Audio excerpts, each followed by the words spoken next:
take 3. This is the 3rd time we've gone live. This is Dr. Boz, and it is Tuesday night. Hello, everyone. I am very excited about tonight's show and a little miffed at the FDA. I just checked my numbers. I've got a glucose of 76 and ketones of 1.7, and it would sure make me feel good if I actually know you guys can hear me. So I'm watching the chat saying, can you hear me?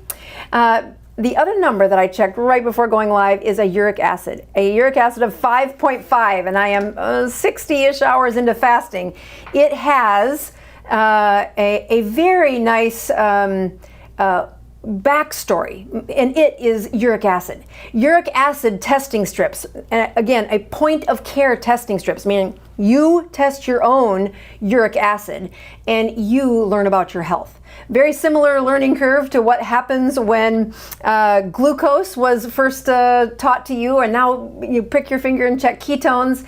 And as I prepared my lecture for the live stages coming up on this speaking season, I chose the 3rd most important metric that you should be following at home, and that is uric acid. It can sound really boring, and hopefully by the end of tonight's lecture, and if you watched last week and a little bit the previous week, you'll have a good understanding of what I've been struggling with and really massaging the information, trying to make it fit in a way that I can carry the audience from beginner's level to advanced level on why this point of care is so important. And as I was counting down to this great moment on stage, I was very irritated to find that there is an FDA warning that came out 10 days ago saying we are removing these from the website, from the ability for people in America at least to be able to get access to them. So here is the FDA's website. I'm just going to zoom in to show you that this is the uric acid system, home for uric acid test system for home prescription use. Again, this is exactly what you use for glucose testing and ketone testing.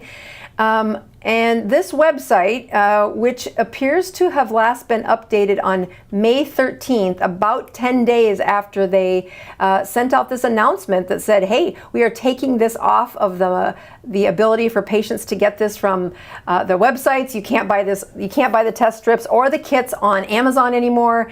And now you're going to have to come through me. You're going to have to come to a physician and get a prescription for these, which is so irritating.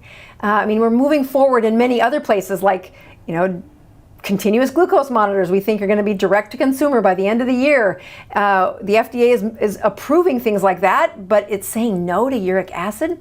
When you click on this little link to the regulation, you get to this page, which is another code and a bunch of talk from the government, again, last updated in December.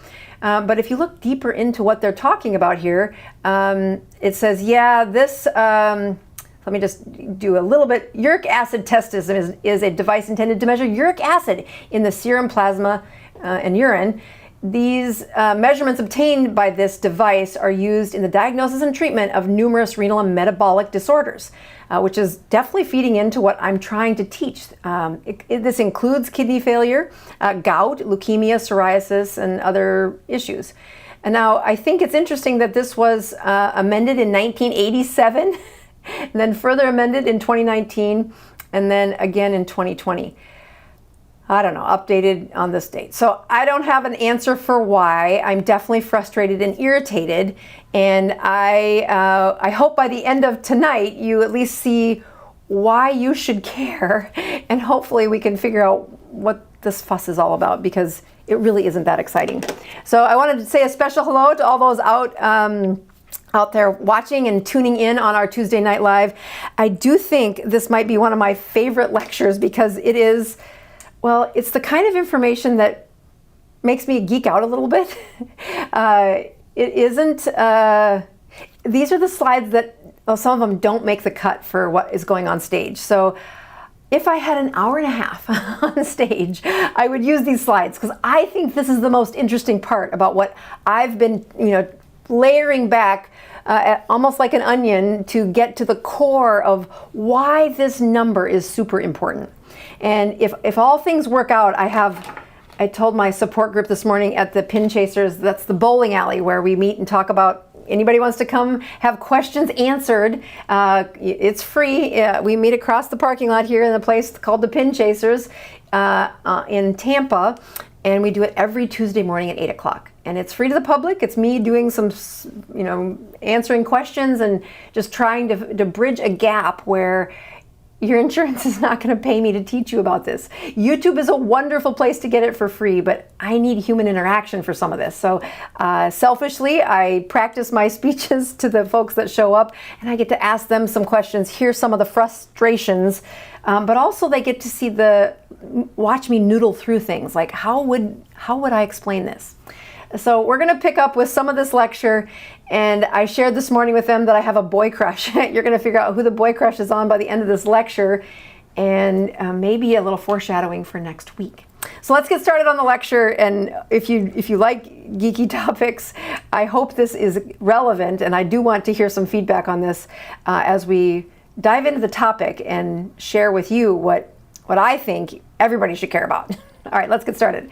All right, so this is a structure that most of you will not recognize. Most of you will not notice that this is a very powerful and important structure that is used to remove nitrogen from our bodies. And although you may not recognize the structure by sight, we all would recognize the structure by smell. This is a uric acid, and uric acid is the core structure, removing nitrogen from our body, removing waste from our body. And from the first time you change a diaper on a baby, you know that, well, you probably know it after taking care of animals. This smell of urine is very key, and it is the smell of nitrogen being removed from our body. If you stop doing this, you die. It is a very important process, but it's also not very sexy. You talk about uric acid and people are like, why are you talking about that? In my little slides, I try to use a little animation and keep it light, hopefully keeping your entertainment. I put them in the form of crystals, which is what they do actually look similar to this when you look at them under a polarized light on a microscope. So uric acid is a really powerful thing that I have spent time studying. The places you get uric acid include alcohol, especially malted yeast. The brewer's yeast has quite a bit of nitrogen in it, and the purines or high proteins. We're going to pick up in the middle of the slide deck where if you come to Hack Your Health, you're going to see me go through those two steps first. But we're going to get to the place where we're trying to solve a puzzle in a patient, a case study, and it might be you.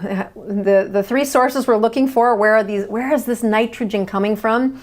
The biggest source, the top three sources, fructose is part of that. The patient that I have, as I'm telling the story about, is from California, and she says, I don't think they allow high fructose corn syrup in my state anymore. It's such a negative connotation for health. Now they do, but it's almost to the regulated burden that high fructose corn syrup, everybody knows that's not what you're supposed to be consuming, that there is quite the link to obesity. There's quite the link to ill health. But what I think is missed in a lot of times when we're talking about high fructose corn syrup, or fructose in general, is that tablespoon of sugar that you sprinkle on whatever you put sugar on. Well, it is called sucrose. It is a disaccharide, two sugars put together, and 50% of it is glucose, and the other 50% is fructose. Now, I don't pretend to bore you with another lecture on sucrose glucose here, but it is a very important process that when you are trying to find energy, I think I'm actually going to switch over here because my slides are going to get different here. Yeah, there we go. It is when you're trying to burn energy through your mitochondria, glucose gives you some pretty fast, rapid burning energy. It is really through that process in your mitochondria that you get adenosine triphosphate, ATP, or energy. And glucose gives you this predictable amount. It doesn't last very long. But if you have fructose, which is very similar, it's got a 5-carbon ring for the shape of this sugar, and it looks very similar to something we talked about last week. But as you process that breakdown of this fuel, it doesn't give you as much energy. It's not ATP, adenosine triphosphate, it's ADP, adenosine diphosphate. But that's not the most important part of this algorithm. The ADP then goes to AMP, and the AMP is uric acid. Yeah, fructose, when you break it down, is uric acid. If you do not break down fructose, you pee it out. You get rid of it in your urine. But if you break it down, it is in the form of uric acid that those nitrogen components are removed, and it helps you eliminate waste. It's a good thing. If I want to prevent you from breaking down fructose, one way I can do that is to block the enzyme that is xanthine oxidase, which is part of that breakdown. And we can do that with drugs called allopurinol, or a much higher potency is febuxostat is the newer version of this. And my goodness, if you're going to try and lower uric acid, those drugs do a good job. So I remind you that when I talk about uric acid, people are like, if anybody in the room knows what the molecule is, they know it because they've had gout. So we know that if fructose is in your circulation, if you have a bunch of fructose, that you will process this, break it down to uric acid, and although ideally you would pee it out, when there's a big sludge of uric acid in circulation, it escapes through the capillaries and gets stored in a very cool part of the body. That cool storing grounds, it classically is known for your big toe, but there are many other places that you'll see it by the end of this lecture that we also put those crystals.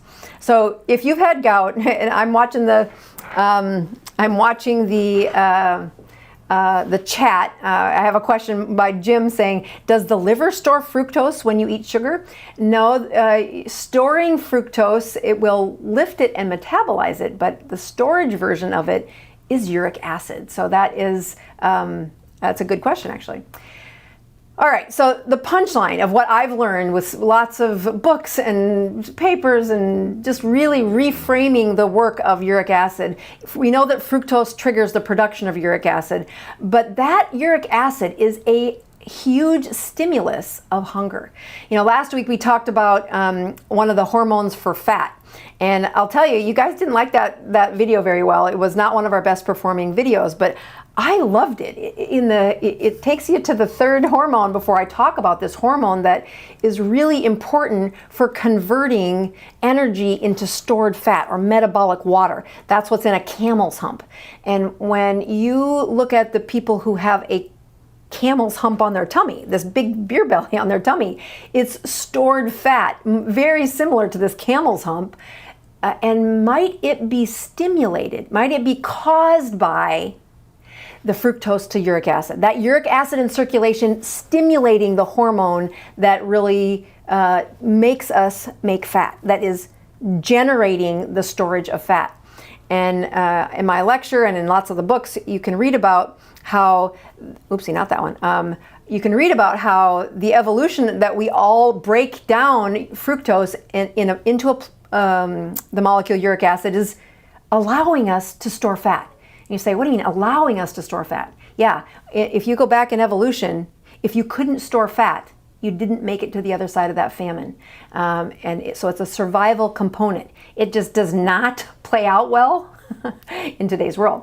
All right, other things, foraging behavior, much higher when uric acid is present. If we stimulate uric acid, they go eat. Their food intake was higher. They have fat accumulation, and several other of these processes, including higher blood pressure, insulin resistance, is the cause. It is caused in part by uric acid. And this has been a fascinating distraction for me for a year, of which I have had some little angels coming along and helping me collect even more data about understanding what I don't think the literature is talking about. And we're going to get to that in this slide deck. We are not going to get to cover it in my slide deck on stage. So If you're watching this after I was on stage at Hack Your Health, I hope I did a good job.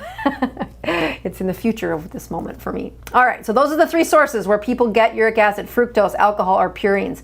And what I contend is when patients show up and say, doctor, I can't lose weight. I'm doing everything right. And they don't have that high of a blood sugar. They've got an A1C that's a little bit up. So yeah, your average blood sugar isn't diabetic by any means, but it's higher than it should be. And by gosh, your triglycerides are high, but the rest of your lipids don't look so bad, except this one thing, this uric acid. And if it's high, this is this connection where the boy crush I have is on Rick Johnson, who's really put a lot of research into studying how uric acid affects his organ. His organ, he's a nephrologist, he studies kidneys and high blood pressure. And when that organ isn't working right, life goes downhill in a heartbeat. Really doing a great job as a clinician by unpacking the layers of why is uric acid such a predictor of these ill health things. If I get my way, and again, this is a live show, so lots of things can change in a week. If I get my way, we might have a special guest next week on our show. So let's just review a couple of the lectures or of the studies that helped us to better study uric acid being the forethought, the cause of these problems. So when you look at the control mice, their water was normal water. And then we looked at what their serum uric acid is. The serum uric acid is over here on the side. So at about 1.2 or something, that's what happened when the mice drank just water. When we added fructose to their water, their uric acid went up to above 1.6. If we put that allopurinol in, preventing the fructose from breaking down into uric acid, their blood uric acid went back to about 1. Again, very good study saying, could it be that the uric acid is causing these problems? So the triglycerides, again, when they drank just water, their triglycerides were around, 100 or so. When they had fructose, that triglyceride went up to the 130-ish, 140-ish range. If you put allopurinol in, it lowered those triglycerides back to a pre-fructose level. Again, not making the uric acid really seems to change how this worked. Blood pressure has been one of the banes of an existence to any internal medicine, and especially Dr. Johnson, who's a nephrologist, but focuses on blood pressure, saying the uric acid is causing their high blood pressure. So here again, the mice that drank water, the mice that had fructose added to their water, and then if they had allopurinol in the mice before the fructose, there was a definite decline in that blood pressure. There's a lot behind that story that I won't take time for here. Looking at the sources that uric acid being made from fructose,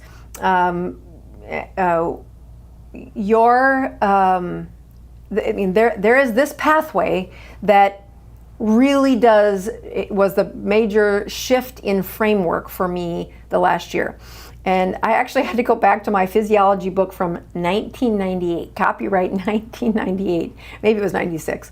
But I could hardly find, there's like one paragraph on a polyol pathway. So what is it? Polyol pathway was only mentioned in people who were extreme diabetics when they had this excessive amount of circulating blood sugar. And when they did that, the strangest thing happened inside their system, and that is that the glucose they transferred some energy around and made sorbitol, but it turned into fructose. That in a diabetic with really high blood sugars, we could find that your glucose was being made into fructose. Of course, we've just gone through what fructose really does, is it is turned into that uric acid. And we know that the most common way you activate this polyol pathway is diabetics. So I don't have to worry about this, right? But there are other places that we know, geez, if you lessen the oxygen, boy, if that uric acid is high, there is kind of like a self-feeding loop. The uric acid causes the polyol pathway, causes the uric. There's like, circular process that was going on. And several of these are highly linked to, an internal medicine clinic, high glucose, sleep apnea, low oxygen delivery, uric acid, dehydrated. Boy, that's just my day in a nutshell. So this is what I imagine. You take glucose, it goes into your body, your circulation, and when you're that diabetic with like a blood sugar of 180 and a whole bunch of insulin around, well, then you ignite this polyol pathway, and those glucose are turned into fructose. That fructose is then turned into uric acid, and that's how you get gout. So why do I think uric acid is the top, is number 3 on point of care? You should know your uric acid. Well, because if you look at this polyol pathway and you back away from 1996, you dial into some of the research that has been looked at, how is fructose being made? And one of the classic places that really had me confused was we would find fructose in the brains of people with dementia. And so we thought, oh my gosh, you don't have the receptor present to get glucose across that blood-brain barrier.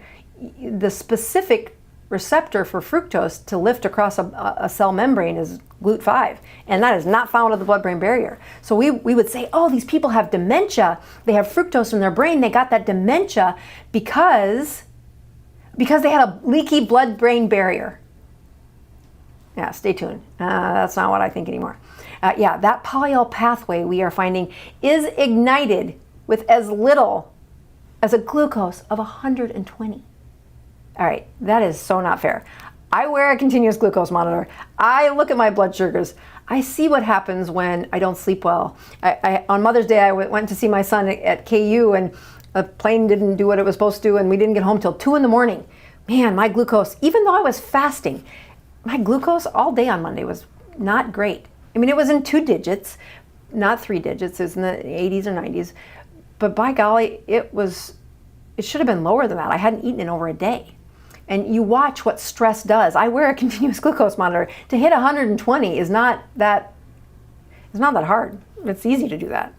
So when I looked at the area under the curve that you are starting to produce fructose when that glucose is as little as 120, that is not fair. That is not fair at all.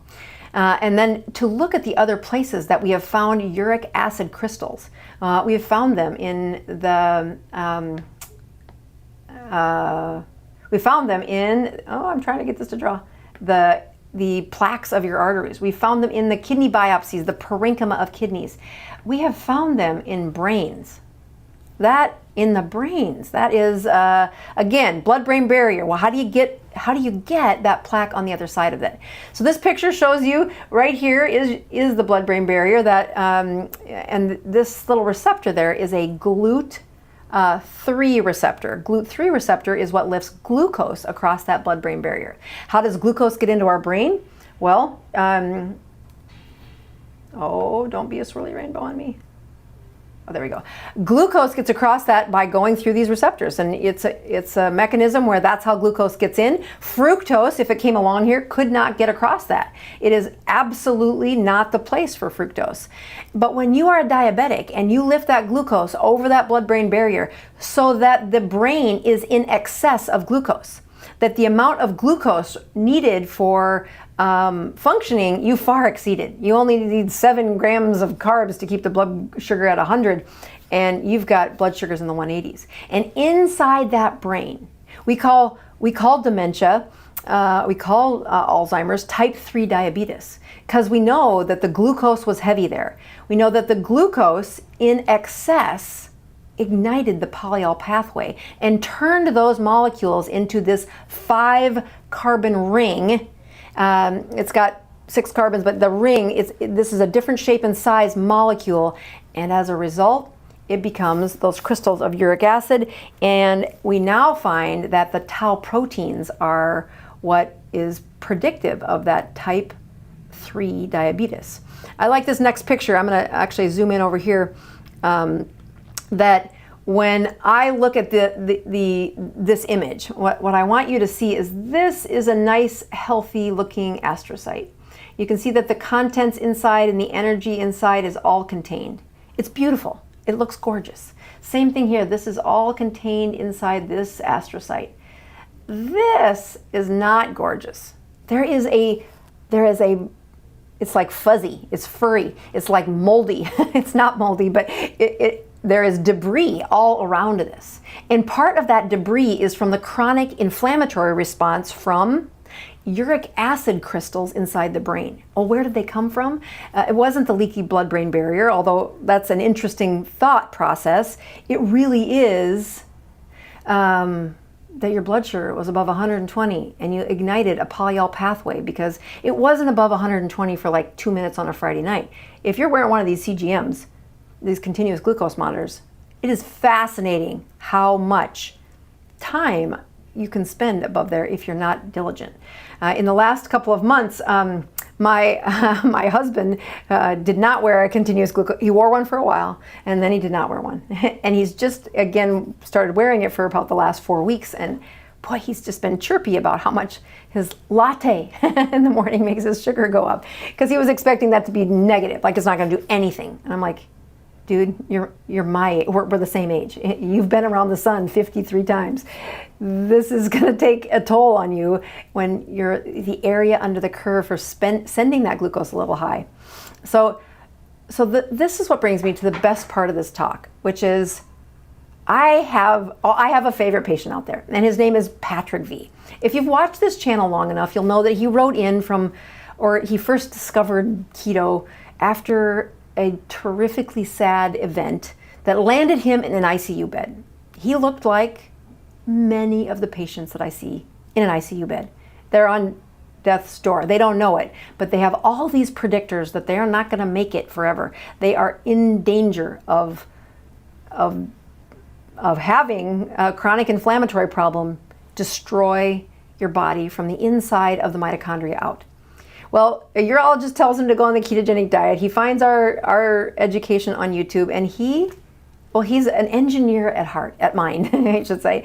And he loves plotting things and keeping track of things. And when I tell somebody to track something, boy, nothing like watching what Patrick V will teach me. If I need data and I give him the strips, or even when I don't give him the strips, he will find a way to track the data, and I will watch his spreadsheet he reports it on a daily basis, but I check in and see how he's doing. So over time, he was able to get that body weight off, reverse those inflammatory problems, really improve lots of his metabolisms. And I asked him to check his uric acid. And this is what really irritates me with this decision that the FDA has about removing the test strips. Before I show you his data, we're going to do a quick promotion here. Let me go to my website, not that one. Let's go here. All right, on the Dr. Boz, I will say two things. Number one, we got hacked. Not on my website. We got hacked on Facebook. The Neurons page, which is the private page that we have for people who've taken our classes and really studied our stuff, that page is doing fine. But the Dr. Boz page on Facebook, the one with over 200,000 subscribers, was hacked and stolen on Sunday. So stand by. I don't know if we're going to get to fix it, but we are trying and working with Facebook to try and shame on them. So it sucks, actually. It's just very unsettling to know that people spend time doing that. They really had to try hard to get me to fall for all that. But this page also is a way to keep us supported. The companies that I endorse, that I really learn from, or the processes. This is the continuous glucose monitor, getting a Dexcom. We think is going to be direct to consumer. We do not know what the price is going to be on that. But for now, we work with Meaningful Medicine to get you a prescription without ever having to see the doctor. It is the cheapest prescription process that we've found. We can't wait for you to get it direct from consumer, but we don't know when that's going to be happening. And I contend the longer you wait, the more uric acid you're fighting. So these two are the two events coming up over the next few months. Hack Your Health is just around the corner in Austin, Texas. I do have that open. Tickets are on sale, and if you put in DRBOZ, you get a little discount. We have some great friends now that I can't wait to see. I've been going several years now and really enjoy the work of Robin Schweitzer, who is the leader for Hack Your Health. So I love these live events. I try to support them with time on my channel of sharing that with them, and also really praising when they do a great job, and she really does a great job.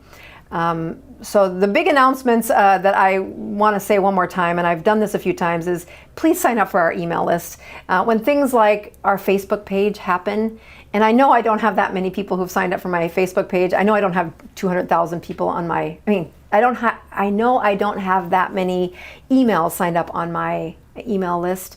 200,000 is, it's a really wasted asset that we aren't guaranteed to get back. But we know that if we can send you an email to ask us to help us restore that page, if we do have to start over, that the way we're going to contact you is the only thing we really do own with all these social media teams, and that is please sign up for our weekly emails. We have some great stories in there. This last sardine challenge that we did as a community, the way you found out about it, the way you connected to the chatter and the support was through our email. So please sign up for that and know that it feels awful when they do this to you. All right, let's get back to what I think is the crux of this this lecture. So this is Patrick V's data. So I asked him to help me track his uric acid. So he begins in somewhere around June of 2021 and has been tracking even after January of 2024, but this is as far as I took the plot. And you'll see, this data looks noisy. There's a lot of data. I think there was over 6 dozen times we had a uric acid that was checked. And when you get this much data, you can see there's a trend. There's a trend that it is going upwards. So can you see that that's kind of the trend, right? Now, I'm not, when you look at the places where I said, let's cross-check what you're doing with LabCorp. And so we've got these dots here where I said, make sure that our point of care is in line. And it was. I know that you can say, oh, the line here looks like that. Yeah, which is still trending upward if you include that data. But more importantly, when you put the numbers next to all this, there was a few outliers, like that 13.2 was pretty high, that 12.1 was pretty high. But for the most part, you can see that there was a trend going up, and then this is higher than we want it to be. And this drives home the point that I contend this uric acid is super helpful for me to know how he's doing. Now, I'll tell you, I told this story at the Pin Chasers too. There's a really funny cartoon by Charlie Brown. Charlie Brown's sitting there on the bench, and he's got his shoulders slumped, and he's sitting there, and he kind of looks a little forlorn, and he goes, he's in these dark pants, and he says, doing a good job around here is kind of like wetting yourself in dark pants. You get a nice warm feeling, but nobody really notices. And I think sometimes when I have these aha moments about metabolic health, I'm like, oh, this is super exciting. And it allows you to do it allowed me to do a good job. So I'm following Patrick V. I'm going to go back to this slide and show you. I'm going to brag on me just a little bit because I think this is amazing, and I think more doctors should be tuned into this, and here's why. Go back to here. Notice when you look at this area, let me take a look. When you look at this area right here, his uric acid was going down. I had a few more data points before that in his lab, and that 4.9 was when his A1C, his average blood sugar, was pretty tight as well, probably in the 4s. And I have another slide where I overlay the hemoglobin A1C. But Patrick V he's weird. He actually listens to what I tell him to do. I ask him to say, Patrick, you really have a lot of chronic disease that we are trying to reverse here. And you're gonna need to really limit your eating window. It's gonna have to be not just a ketogenic diet, but a really therapeutic ketogenic diet, meaning for every 2 grams of fat, there was 1 gram of carbohydrates and proteins. And getting that Dr. Boz ratio under 40 for a year was what he was doing. His spreadsheet would show me that he eats this many grams of bone marrow, this much high fat. I mean, it was beautiful. It was such beautiful information. And he was nothing if not methodical. So he is eating in a 2-hour eating window. He does not wiggle around with what he eats. But his blood sugars were rising. Now, his A1C rose from like 5.2 to 5.6. That's nothing when you're looking at most internal medicine patients. They're like, you're fine, it went up a little. But for him, knowing what he was eating, I said, I need you to start following your uric acid. And as you look at his A1C, it was doing this as his uric acid was going up. And I'm like, Patrick V, I think your beta cells are dying. He's like, no, my fasting blood sugar is going up. I can just eat less. I can just eat in a more narrow. And I'm like, I don't think you can. And I don't mean to challenge him. God forbid, don't challenge that man. He'll do it. I think there's a problem inside your metabolism. And the clue that I have that it's going on is that your uric acid is going up. He is igniting his polyol pathway. He is turning glucose into fructose, and fructose was going into the uric acid. And his body was dealing with that excess glucose by converting it to fructose and uric acid. And you could see it in the trends of his uric acid. Now, he was controlling his food. He was on a high-fat diet. He only ate, for these 1.5 to 2 hours a day. And he was boring. The menu was so boring, but it shouldn't have been causing that high of blood sugars. And indeed, when we checked his, somewhere right in this area, the function of his beta cells, they were not quite all dead, but pretty close to dead. He had burned out his beta cells. And the way we saw that was looking that his uric acid was going up, and even though his strictness for his diet was keeping that blood sugar from really spiking, I mean, nobody else was going to say, hey, Patrick, your A1C is 5.6, your average blood sugar is like, 115 instead of 100. There was just not that much pathology, except looking at uric acid. Now look at what else these trends showed me. So we had Patrick V do another experiment. Nothing like giving this guy candy. Like an experiment is his kind of candy. So I said, I want you to test the uric acid before you eat. So here he is 16 hours fasted. And so he checked it here, and it was 6.6. Then he put in his food, and the food, again, it is methodical on all these days that he did this. And it's point of care, so he can do this on his own. That 6.6 was there. An hour and a half later, after eating, it's 5.4. And then it was 6.1, 5.9, and 7.2. You're like, gosh, this would be diagnostic of somebody with gout. This would not be. A 5.4, no, you don't have gout. It's under 7. But by 4 hours after eating, it was 7.2. Now, keep in mind, for those of you that have taken my classes and understand in very clear detail, I am looking at an advanced fat adapted patient. He is metabolically flexible. He predominantly uses fat to energize his body. And he is nothing if not methodical. So let's go to the second day. So I said, Patrick, let's do a couple more days because I don't understand that data. And so again, he checks the number before he eats, and then look at 2 hours, 4 hours, 6 hours later. Now we're at 7.9. That's okay. Wait a minute. Let's get some more data. So now he actually checked it right before he ate. 23 hours. It was 6.6. But 2 hours later, it was 5.6. This is uric acid, people. If you're looking at Rick Johnson's papers and you're looking at some of these other things, they checked uric acid once in 2004 and again in 15 years later. And you're like, oh, it went up 2.5 points. I'm like, well, this went up 2.5 points in 2 hours. So you say, oh, it's point of care. Maybe it's not as accurate. No, actually it went up to 8.1, so even higher. So I think the last one was the one that just made my hair curl. I mean, he's got a 9 by 4 hours postprandial. Before he ate, it was 7.6. Now, this is in that stage where I was more worried, like something's going on, Patrick. You're making way too much uric acid for a normal person. And even, not even, this is actually his 4-day, is this the average? No, this was the one where he went 4 hours. Yeah. This is the average. So I took, of those 4 days of experiments, he took the average and really did find that the the process, I want to go back and highlight this. There we go. It looked at the that the average of the blood sugar, this is before he eats, and then 1 hour, 2 hours, 3 hours, and 4 hours postprandial in a very fat adapted person.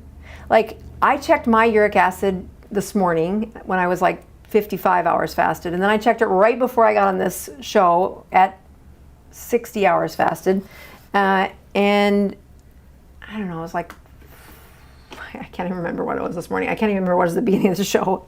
I'll check it one more time just to prove, so that you check it at the beginning of the show and the end of the show. That the point of chirping, that this isn't the kind of point of care that you should take off the market. It's the kind of point of care you should make cheaper. You should do education about it. It has this subtle effect that the overall tax on Patrick V is that he makes too much uric acid. Why does he make too much uric acid? Well, he's doing a lot of things right. I want to encourage him to say, what happened when his beta cells died? I thought it was so counterculture for him to inject insulin, like this was going to be a sin. I'm like, no, dear, you got to have enough insulin to get the glucose where it's going. But the way we learned that is to study him, and there is no way I can do that to you.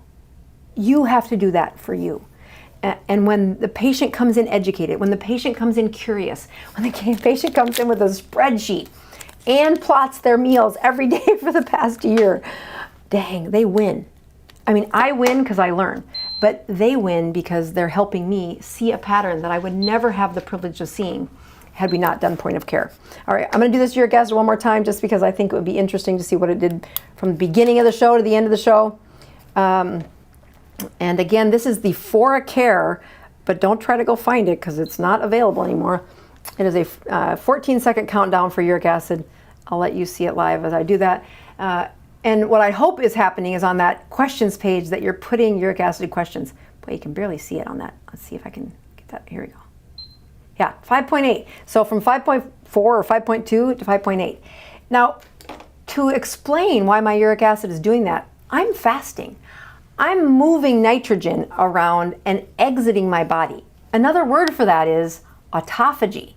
But the only way I know that is that I've studied my uric acid enough to say, oh yeah, watch what happens after I get back to my non-fasting days. I'm moving a lot of nitrogen. I'm in autophagy by the end of the fast. I'm trying to stimulate my mitochondria, stimulate my metabolism. And I can measure that. It's not a guessing game. I can measure that with point of care information like uric acid. So I don't know if anybody from the FDA is watching, but if you have pillow talk with somebody at the FDA, you need to get in their ear and say, what were you thinking? Why did you do this? It also really going to ruin my talk for Hack Your Health, because I was going to teach you how to hack your health using uric acid strips, and now you might need a prescription from your doctor. I mean, you need one now, but let's hope we can get their ear and say, that's a silly thing. All right, so again, thank you for writing the questions. We're going to get over to those as I kind of set all this up in the background. I usually have something to drink during here, and I do not. I did not do that today. So I will get over to the slide deck here. So questions, here we go. All right. Karen Lee writes in and says, if one does not have fructose in any form, why would uric acid be 6.6? Where does it come from? So great, I know Karen Lee. She, again, much like Patrick V, is really living in a zone that is reversing medical problems. And if I had to guess, both Karen Lee and Patrick V spent 3 decades with high insulin. And in that setting, when the glucose would go high and they would turn that glucose into fructose and fructose into uric acid, they wouldn't pee it out. That was blocked by that high insulin state.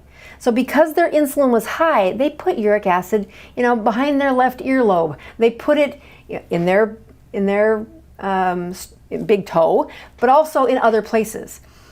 And what I would love to see is there some sort of biomarker where I can look at the whole body uric acid? Because all I can measure is the stuff flowing in my blood right now. And when people are saying, I'm doing a good job, I really do what you tell me to. But Karen's very fat adapted. Karen's on a ketogenic diet. Karen is a very wonderful, strict menu. And she has a reason to be. She's suffered consequences of a high insulin state, a couple of autoimmune disorders and some brain injuries that happened because of that chronic high inflammation. So when her uric acid is 6.6, it says that might be a phase where she's moving the uric acid out of her body. Now, here's what I told Patrick. By doing those 4-day experiments where he was checking uric acid, checking uric acid, checking uric acid, and this is of course when you could buy the uric acid strips, which we can't do anymore, we found that if he is very methodical. It's not like me where I fast for 2 days and then I eat a meal 4 days a week that is pretty good, and I try not to screw it up, and when I wear a continuous glucose monitor I really don't screw it up. But I'm not nearly as methodical as they are. Their uric acid should be predictable at about that 2 to 3 hours after eating. The other place that I would tell them to check their uric acid might be right before they eat, right before their eating window opens up. That would be very stable in their lives. Like you could take out the noisiness from Patrick V's data if you looked at the preprandial right before he eats. What's his uric acid? Once he eats, part of the nitrogen is what he's moving in. That's a very, tiny, you'll see on my slides when I'm on stage, the amount of uric acid made from the protein you swallow, especially if you've got high blood sugar, is nothing compared to what it is from the polyol pathway. And both Patrick and Karen are in the phase where they are fat adapted, their eating windows are tight, and they're nothing if not methodical. So to have a uric acid of 6.6, I want mine below 5. But to find what's the true data, I shouldn't check my uric acid until I'm back in my normal eating pattern for 2 days. So I get done fasting on Tuesdays, sometimes on Wednesdays. So then I should get through 2 sunrises before I check my uric acid. And you'd want to check it, first thing in the morning on a normal day. So what I think Karen Lee lives in Canada, and I don't think she has a few uric acid levels, nothing like the 75 checks that Patrick V has. So I can have better confidence in Patrick V's data because of his home checking than I can from Karen Lee, who relies on her Canadian doctor to order that. So where did it come from? That's a good question. All right. What is the most accurate measurement of uric acid, fasting or non-fasting? And that's the next question from Mark. Mark, that depends.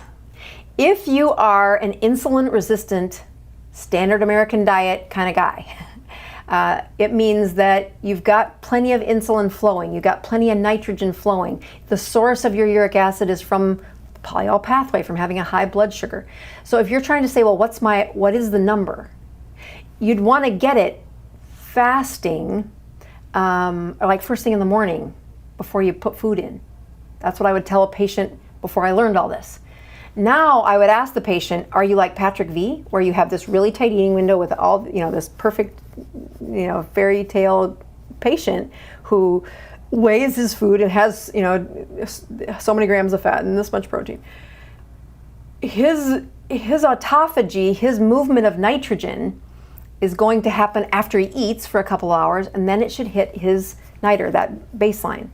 And it should still be doing pretty good right before he eats. You can make the argument that he's got pretty good autophagy right before he eats too. So either you measure it as the stable marker right before you eat, or you measure it 3 hours after the fat adapted patient has eaten, meaning the food has gotten through his GI system, the nitrogen has been absorbed, and the movement of it has been, the wave is over. We're at that 3 hour postprandial, 4 hour postprandial, so now it's getting back to that baseline. So Mark, if you're insulin resistant, I'd check it first thing in the morning before you eat. Not 2 days after a fast. I'm 2 days fasted. I'm moving nitrogen because of autophagy. I know I've repeated that 3 times, but I have this asked so many times in my support group that I'm trying to over-teach it. And I can't see your body language to see if you understand. All right, let's go to the next question. Bonnie writes in and say, can joints become permanently damaged by uric acid crystals? Why are some doctors seemingly hesitant to prescribe medicine to remove uric acid? Okay, yeah, they should never I mean, I will tell you that my husband has had gout. I know that okay, so let's just back up to what that doctor's doing, Bonnie. Uric acid is the product of fructose, right? The most classic place that you store this is that big toe. That's why gout has all the pictures of this really sensitive toe.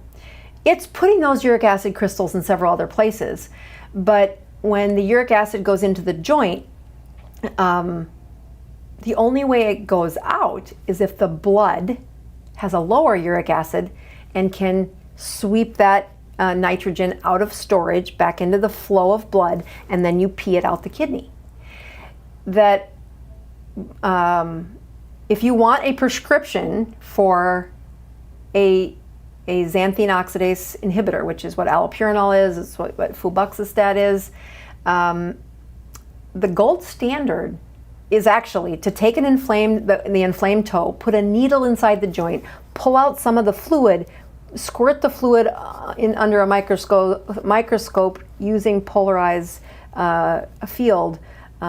polarized lens, and you'll see the crystals. That's the perfect diagnosis of gout. But that doesn't happen. First of all, let me tell you how many people have let me put a needle in their toe when it's inflamed. My husband, but that's the exception, and he truly loves me because I've done it twice.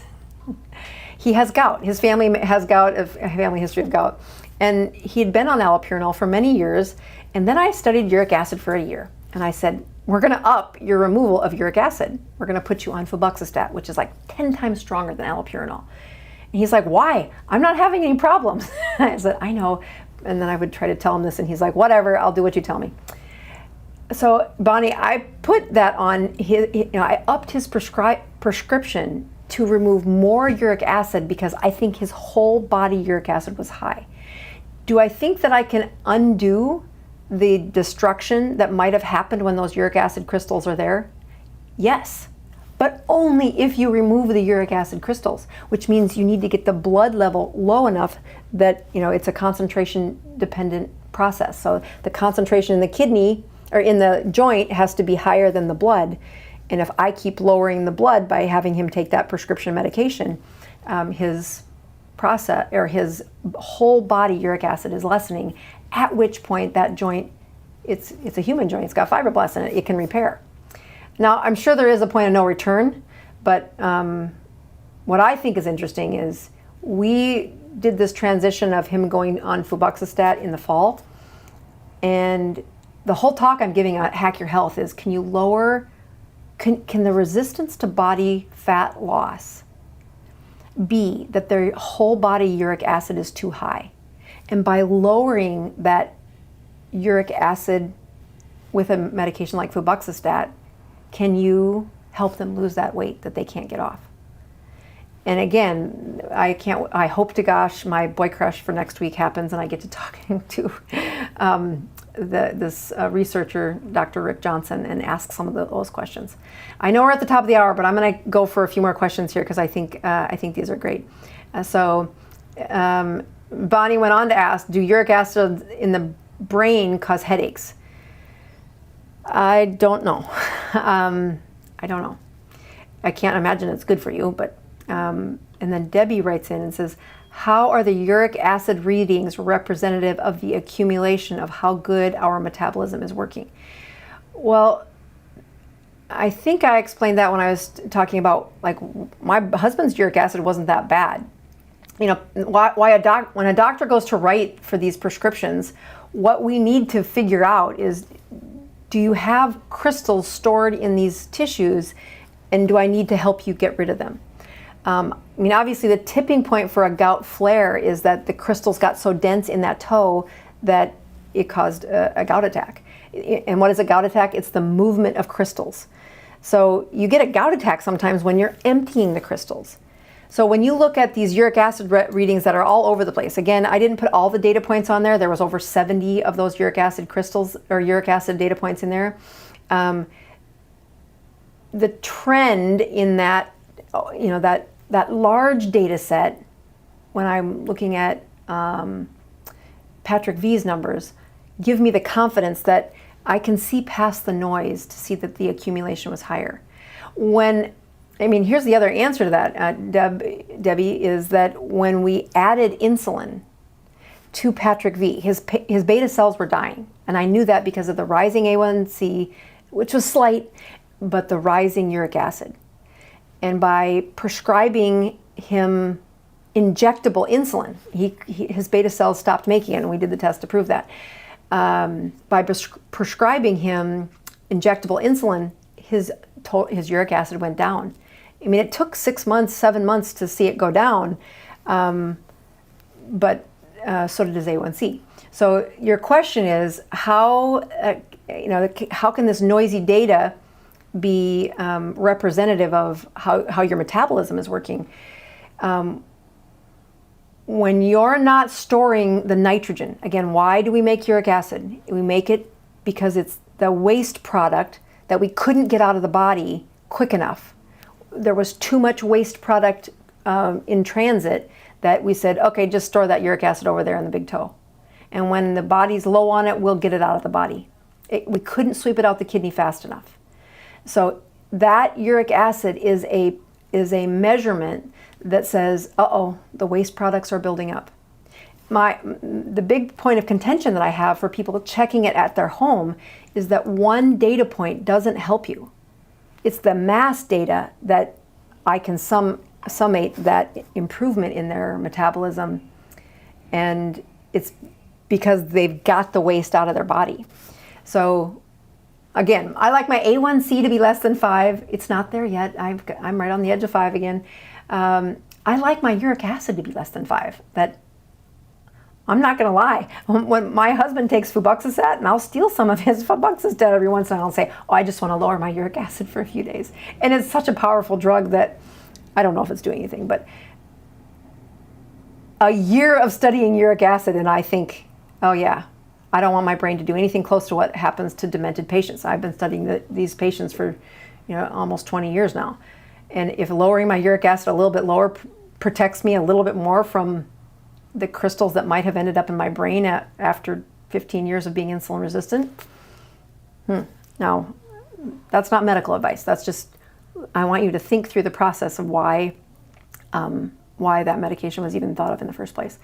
So the last question that D. Nels writes is there any way to reduce uric acid without medication? Yeah, it is what I do every week, which is push yourself into that autophagy and get your Dr. Bow's ratio less than 20, at least less than 40. The removal of nitrogen is what you're trying to do. So a constant ketogenic state makes it easier for you to move that waste product. It makes it easier for you to move that nitrogen to the exit side of things, to the kidney. But if you've got a total body buildup, the uric acid might be causing the high blood pressure. It might be causing the camel hump to grow. That's that big tummy that looks like they're pregnant. It might be causing the foraging of behavior, the foraging eating, the excessive eating. And never was that obvious to me until you take what patients are saying, take them doing point of care studies, and then look at how well that correlates to the accumulation of disease processes. All right, that's a wrap for tonight. I do want to say quite a fascinating subject for me. I do read these comments and I take feedback on whether I should continue things like that are this nerdy. So please write a comment to let me know if you liked it. And oh my goodness, if you are coming to Austin for Hack Your Health, just come introduce yourself to me. I would love to meet you. See you next week and pray that my guest gets to come.